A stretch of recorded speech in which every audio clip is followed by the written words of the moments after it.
Hello and welcome back to another video. This is Mark from RC Rotors.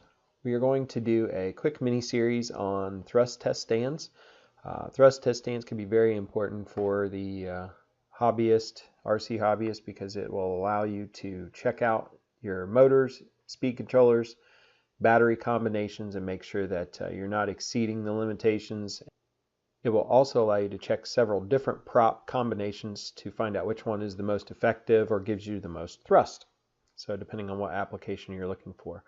We've laid out all the parts here, and I will show a parts list on the screen. I find it's very helpful to lay out all my parts first, because then that way I know I've got everything I need and I don't solder the wrong connectors.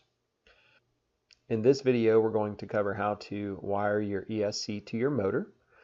This would be the same technique you would use for wiring your ESC to your motor for your plane or helicopter or drone, whatever you might be doing. So the good news is we're going to do this once, and then we won't have to do it again when we're building our plane. The motor and speed controller we're using in this video is the Emax CF2822 and a Ready to Sky 30 amp ESC.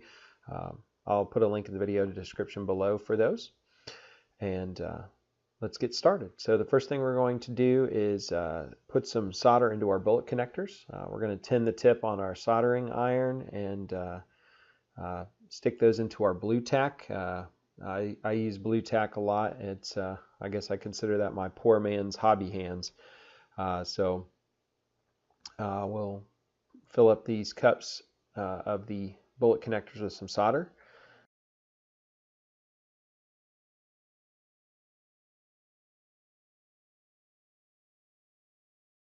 Now we'll also put some solder into the other half of the bullet connector that will then be applied to our motor.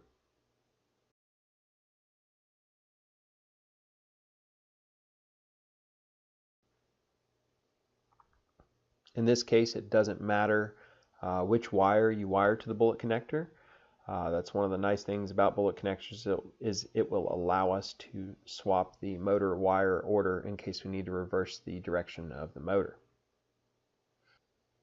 As we connect these bullet connectors to the wires, we're just going to reheat the solder in the bullet connector, and then we'll insert the wire and let it cool down and get a nice strong solder joint.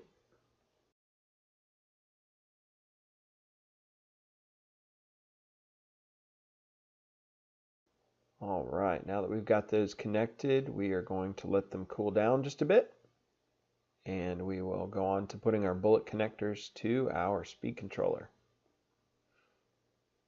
Before we put our bullet connectors on our speed controller, we're going to slip some heat shrink tubing over top.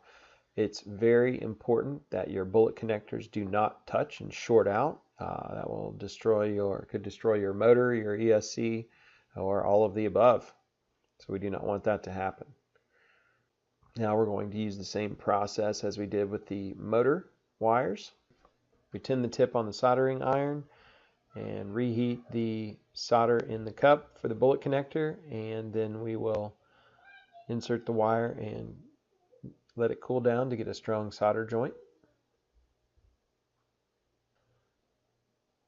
And we'll repeat that process with the other 3 bullet connectors. One of the downfalls of this blue tack is that it does tend to stick to your bullet connectors or whatever you're soldering, so you do have to kind of clean that off with your fingers once you're done. Now we're just going to place our heat shrink tubing over one end of the bullet connector. This is on the motor side, and now that those are done, we're going to connect. The easiest way I have found to make sure that the heat shrink covers all over the bullet connectors is to heat shrink one side and then connect the bullet connectors and slide a piece of heat shrink over both, and then heat shrink all of that together. So now we can see that once we've completed the heat shrink on all of those, all the connections are covered over so that we don't have any bare bullet connectors showing.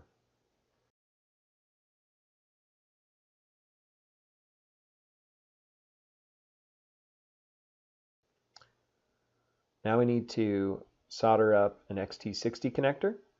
This of course could be any type of connector that you use. You could use a Dean's or an XT60 JST connector. One of the tips I've learned is to rotate the inserts on the XT60 so that they act like cups for solder. This will allow you to ensure that you have enough solder inside of it to create a good joint. And then make sure that you look on your XT60 connector or whatever connector you're using to ensure that you have the correct polarity. We don't want to wire up anything backwards. On the XT60s, they're very nice because they do have a plus and a minus sign usually printed right on the connector. Now we're going to slip some heat shrink tubing over our speed controller wires and reheat the solder that's in the XT60 connector and join our XT60 to our speed controller.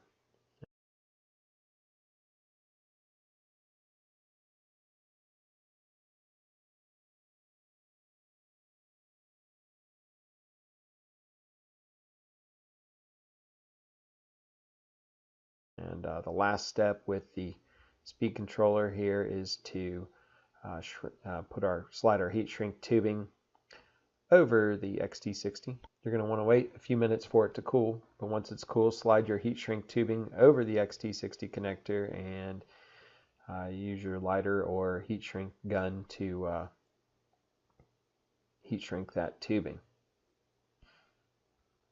Now that we've got our heat shrink on the XT60 connector, we'll see that we've completed wiring the speed controller to the motor. And thank you for watching.